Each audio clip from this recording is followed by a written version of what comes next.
অংশীদারি কারবার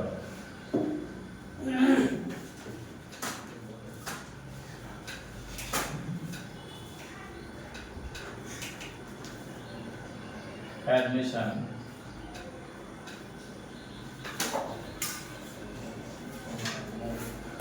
2013 সালের question P and Q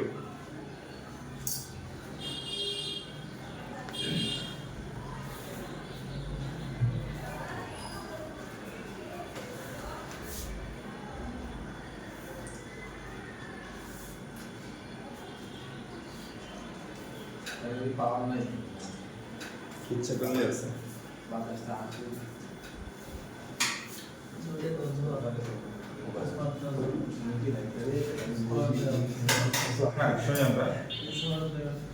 P and Q আর partnership sharing profit and loss 4:1 পূর্বে তাদের অনুপাত ছিল 4:1 বর্তমানে আর নামে একজন ব্যক্তি নতুন বিজনেসে আসলো সে গুডউইল দিতে চাচ্ছে 30,000 টাকা পি এবং কিউ বলছে ভবিষ্যতে আমাদের অনুপাত কিন্তু অবশ্যই সমান সমান হবে সেই ক্ষেত্রে আমাদের নতুন রেশিও কত হবে তাহলে গেইন রেশিও নির্ণয় করতে হবে এটা কথা এটা বেসিক্যালি কথা যে অ্যাডমিশন অঙ্ক কখনো গেইন রেশিও হয় না কিন্তু হয় অনেক সময় এরকম যে আমার অনুপাত বেশি তোমার অনুপাত কম দুজন স্যাক্রিফাইস করতে গিয়ে দেখা যাচ্ছে যেহেতু সমান সমান নিচ্ছি এতে তোমার অনুপাতটা বেড়ে গেল আমার অনুপাত কমে গেল এই অনুপাত ভিত্তিতে কারো গেইন রেশিও হয় কারো স্যাক্রিফাইসিং রেশিও হয় হতেই পারে তো আমাদের এখানে প্রথম কাজ হচ্ছে আগে নিউ রেশিও তৈরি করতে হবে নিউ রেশিও তৈরি করতে হবে গেলে যে ব্যক্তি নতুন আসবে তার অনুপাতটা আগে জানতে হবে সলিউশন লেখে শুরু করতে হবে স্যার যদি সে যদি 30,000 গুডউইল না নিয়ে আসতো তাহলে তো ওরা দুজন দিত যদি 30,000 গুডউইল না নিয়ে যে ব্যক্তি নতুন আসবে সে অবশ্যই গুডউইল নিয়ে আসবে অবশ্যই গুডউইল নিয়ে আসবে যদি তুমি জাবেদা করতে চাও আর যদি সে জাবেদা না চায় তাহলে গুডউইলের প্রশ্ন আসে না রেশিও করে শেষ হয়ে যাবে তাই আমরা এখানে আসতে পারি নিউ পার্টনার আর রেশিও আর বলছে আমি 3/1 অংশ নেব রেস্ট অফ রেশিও তাহলে কোম্পানি তার কতটুকু থাকে কোম্পানির এক অংশ থেকে যদি এটুকু বাদ দেওয়া হয় তার মানে 3/2 আর কোম্পানিতে অবশিষ্ট আছে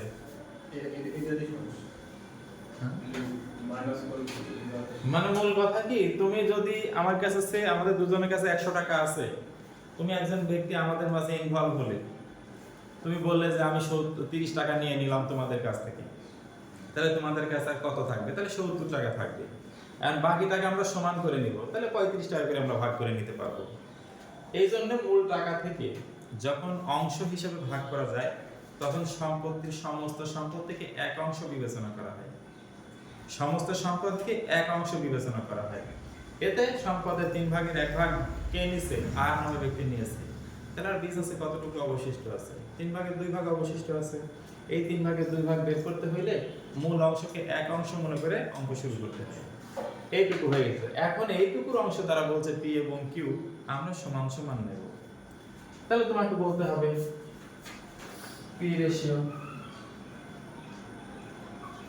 পি বলছে আমি সমান সমান নিচ্ছি তাহলে গণনা 1/3 কিউ বলছে কিউ রেশিও 2/3 এর হাফ তাহলে এও এই অংশই নিচ্ছে new ratio P is to Q is to R সবার হর 3 আউট তার মানে 1 is to 1 এই হলো নিউ রেশিও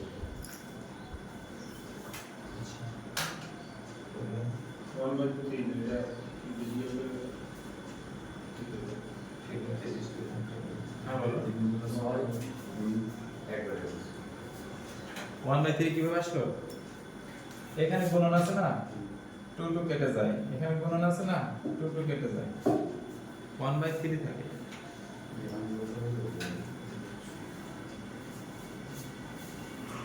ক্লিয়ার বিষয়টা?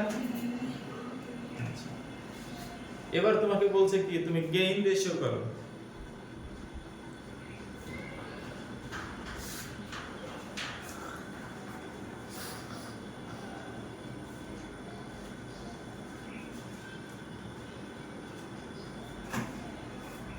বুঝে দিলাম? ওকে, আচ্ছা। এখন কথা হচ্ছে তোমাকে বলছে গেইন রেশিও করতে। যেহেতু তোমাকে গেইন রেশিও নির্ণয় করতে বলছে, তুমি আসো গেইন রেশিওতে। গেইন রেশিও, গেইন রেশিও সূত্র হচ্ছে new minus old. New ratio minus old ratio, এভাবে করলে হয় গেইন রেশিও। এবার তুমি আসো পি। পি এর নতুন রেশিও হচ্ছে 3/1 কিভাবে? 1:1:1। তিনজনের অনুপাত যোগ করলে কত হবে? 3। 3 দিয়ে ভাগ 1 দ্বারা গুণ, তার মানে 1/3। আর পূর্বে তার অনুপাত কত ছিল? 5/4 এবার আমরা এখানে লসাই করতে পারি 3 5 15, তাহলে 3 দ্বারা ভাগ করলে আমরা পাবো হচ্ছে 3 5 15 5, 5 দিয়ে ভাগ করলে পাবো হচ্ছে 3 5 15 3 3 4 12 -7 ভাগ 15 কিউ 1/3, তার আগে ছিল হচ্ছে 1/5, 5/1 ছিল 3 5 15, 3 দিয়ে ভাগ করলে 3 5 15 হয়, 3 5 15 3, 2/15। যেটা পজিটিভ ফিগার হবে সেটা গেইন রেশিও, যেটা নেগেটিভ ফিগার হচ্ছে সেটা স্যাক্রিফাইসিং রেশিও। স্যাক্রিফাইসিং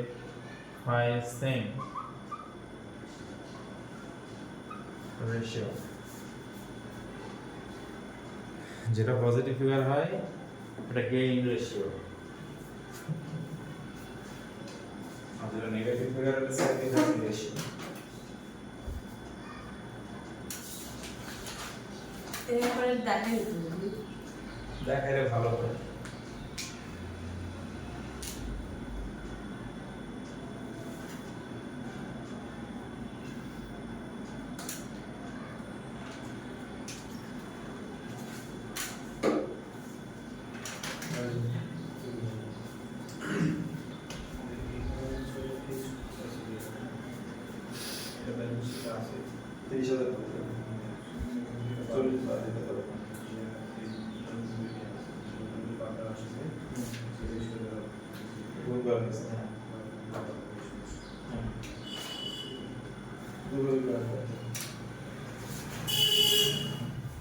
লেখা শেষ হয়েছে?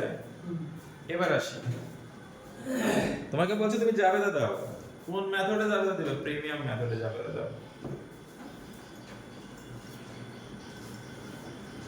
একটা কথা মনে রাখতে হবে, যে ব্যক্তি স্যাক্রিফাইস করে সে গুডউইলের অংশ পাবে, যে স্যাক্রিফাইস করবে না সে গুডউইলের অংশ পাবে না। এটা হচ্ছে অ্যাডমিশনের বৈশিষ্ট্য।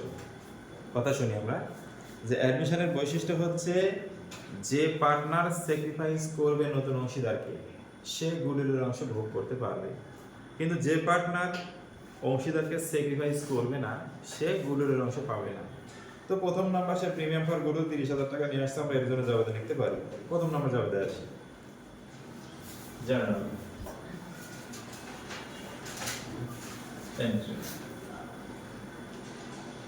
আচ্ছা, জাবেদায় প্রথম নম্বরে বলা হয়েছে আমরা যে গুডউইলটা পেলাম তার জন্য ক্যাশ ডেবিট, গুডউইল ক্রেডিট। অনেকেই বলতে পারে যে প্রিমিয়াম ফর গুডউইল, সমস্যা নেই, টাকা 30,000। এই গুডউইল পাবে একমাত্র পি, কারণ পি সবসময় স্যাক্রিফাইস করেছে, তাই goodwill debit, P capital credit.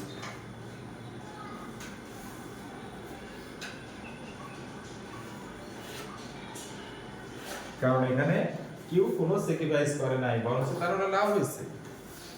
P আসাতে তোমার হচ্ছে কি বলে আর ব্যক্তি নতুন বিজনেসে আসার কারণে তারও বিজনেসে লাভ হয়েছে, তাই তার কোনো ক্ষতি এখানে হয়নি।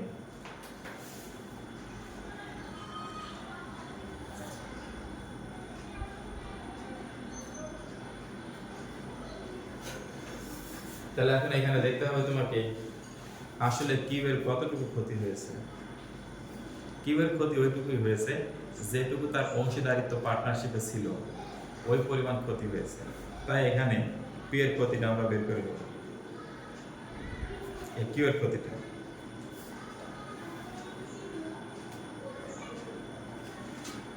আচ্ছা হচ্ছে প্রথমবার করে গরু আসছে দাদা কিন্তু দাও হ্যাঁ পরে তারা সমান মধ্যে ভাগ করে খেয়ে দিল।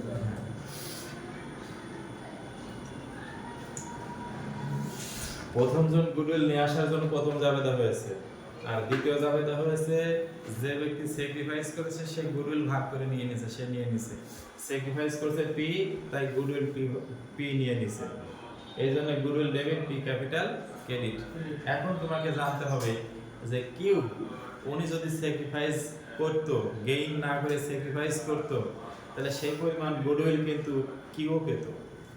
আসলে পি কিউ এর কাছ থেকে কি পরিমাণ মুনাফা করেছে সেটার জবাবটাও তোমাকে দিতে হবে।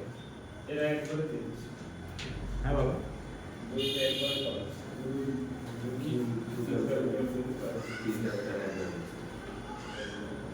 একবারে দুইটা যাবে তো শেষ করে দিবে।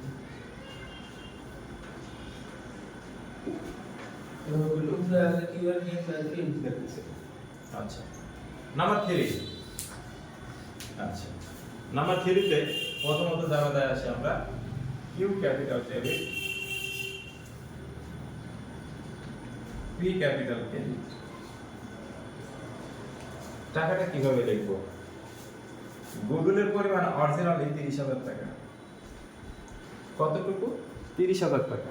3 ভাগের 1 ভাগ অংশ 30,000 টাকা। 3 ভাগের 1 ভাগ অংশ যদি 30,000 টাকা হয়, আমাদের অনুপাত তো সমান। তাহলে টোটাল গুডউইল কত টাকা? টোটাল গুডউইল হচ্ছে 3 × 90,000 টাকা। 3 × 90,000 টাকা। পি কিউ গেইন করার কারণে তার কাছ থেকে পি এই অংশটাকে ইনকাম করে নিল। কতটুকু অংশ? সে কতটুকু গেইন করেছে? 2/15। যেটা বাইরে করলাম হ্যাঁ 2/15 গেইন রেশিও। এখানে 30,000 টাকা দিয়েছে কি আর তার 1 অনুপাতের কারণে। 1 অনুপাতে যদি আর হয় 3 অনুপাতে কত হবে? 1 অনুপাতে 30,000 হলে 3 অনুপাতে 90,000 টাকা হবে। কিউ যতটুকু গেইন করেছে পি এর ততটুকু লাভ হয়েছে। গেইন করার কারণে ওকে কোনো গুডউইল দিতে হয় নাই। তাই এইটার জন্য কিউ এর যে অনুপাত গেইন, পি এর সেই অনুপাতই প্রফিট। কথা বোঝা গেল? মনে করো তুমি তোমার অংশে গেইন করার কারণে তোমার গুডউইল ভাগ দেওয়া তোমাকে হচ্ছে না। আমার দিতে হচ্ছে না। হ্যাঁ দিতে হচ্ছে না, মাঝখান থেকে আমার লাভ হচ্ছে, হ্যাঁ। তাই না? আমি পি, আমার লাভ হচ্ছে। এতে তোমাকে যে অংশটুকু দেয়া হচ্ছে না সেই অংশটুকু ব্যক্তিগতভাবে তোমার কাছ থেকে আমার লাভ হচ্ছে। আমরা পুরো গুডউইল তো পাচ্ছি আরের কাছ থেকে। আরের কাছ থেকে তো আমার পি এবং কিউ দুজনই। এখন এ 2/15 গেইন করার কারণে এ কোনো গুডউইল পাবে না, পুরো গুডউইল এ পাচ্ছে। তার মানে এই অংশটা লাভ হচ্ছে কার কাছ থেকে? কিউ এর কাছ থেকে। তাহলে কিউ এর ক্যাপিটাল কমে যাবে ওই পরিমাণ টাকা। তাহলে কিউ এর ক্যাপিটাল কমতে হলে এখানে এসে আমাদের এখানে কত টাকা? 12,000 টাকা হচ্ছে। এই 12,000 টাকা লাভ হয়েছে কার কাছ থেকে? কিউ এর কাছ থেকে পি এর লাভ হয়েছে। এই জন্য এইভাবে যদি আমরা আলাদা জাবেদা দিই বুঝতে সহজ হবে। কিন্তু এখানে ধরা মানে জানা বলো বলো। তিন তিন। এখানে মানে আগের যে রেশিও ছিল হ্যাঁ হ্যাঁ পি আর কিউ। না আমার এসব কোনো প্রয়োজন নাই তো। আচ্ছা তাহলে এখানে যেটা গুডউইল ভাগ হয় সব সময় স্যাক্রিফাইসিং রেশিও অনুপাতে। তাহলে সেকেন্ড রেশিও এখানে আসলে স্যাক্রিফাইসিং রেশিও অনুপাতে গুডউইল ভাগ হয়। বিষয়টা বোঝার চেষ্টা করে আরেকবার। না আমরা বলছি হ্যাঁ, বলো। পি আর যেটা বাইর করছি আমরা হ্যাঁ হ্যাঁ। সেকেন্ড রেশিও স্যাক্রিফাইসিং রেশিও দিয়ে -7/15 15 হ্যাঁ। আর কিউ হচ্ছে 2 2/15 এটা কিন্তু গেইন রেশিও। গেইন রেশিও, তাই না? আচ্ছা, তুমি যে এই কোম্পানিতে গুডউইল নিয়েছো, কয় ভাগের কয় ভাগ গুডউইল দিয়েছে সে? 3 ভাগের 1 ভাগ গুডউইল দিয়েছে। 1 ভাগে যদি তোমার 30,000 টাকা হয়, পার্টনার কয়জন আছে এই ব্যবসায়?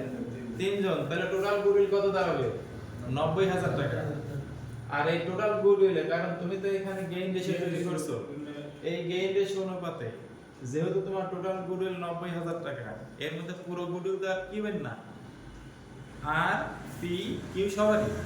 এই জন্য এর অনুপাত ভাগ করে যেটুকু অবশিষ্ট থাকছে বা বের হয়েছে, এই অংশটুকু সে ত্যাগ করতেছে কাকে? P K. গেইন রেশিও হওয়ার কারণে সে তো গুডউইল পাবে না। গুডউইল না পাওয়ার কারণে এই পরিমাণ পি এর ব্যক্তিগত লাভ বেশি হয়ে গেছে। যেটুকু ব্যক্তিগত লাভ বেশি হলো, সেইটুকুর পরিমাণ কত? সেইটুকুর পরিমাণ 12,000 টাকা। কারণ পরবর্তীতে না দিয়ে করে দিলে এইভাবে করলে সুবিধা হবে, বুঝতে সহজ হবে। স্যার শুনুন, আমি আপনাকে যে 1 নাম্বার কোশ্চেন দেখালাম, এই 1 নাম্বার আর এই কোশ্চেনে কি পার্থক্য? এই দুটো আলাদা আলাদা ভাবে একটু রেশিও বের করুন। বোঝার চেষ্টা করি। আর হ্যাঁ আর রেশিও, তাই না? হ্যাঁ আর ratio acquire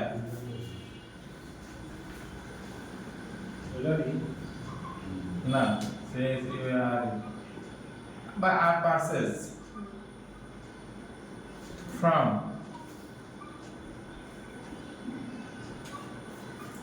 P and Q are equal ratio। কথা কি বলা হলো? আর রেশিও পারচেজ বা আর পারচেজ, আর রেশিও বলা ভুল হবে। আর purchase from P and Q are equal ratio। আর কিনে নিছে P এবং Q এর কাছ থেকে কি সমান অনুপাত। হ্যাঁ তার মানে কি বোঝানো হয়? এই P থেকে নিছে হাফ অংশ, আর Q থেকে নিছে হাফ অংশ, এতে আর এর হইছে 1 অংশ, জি স্যার। তাই তো?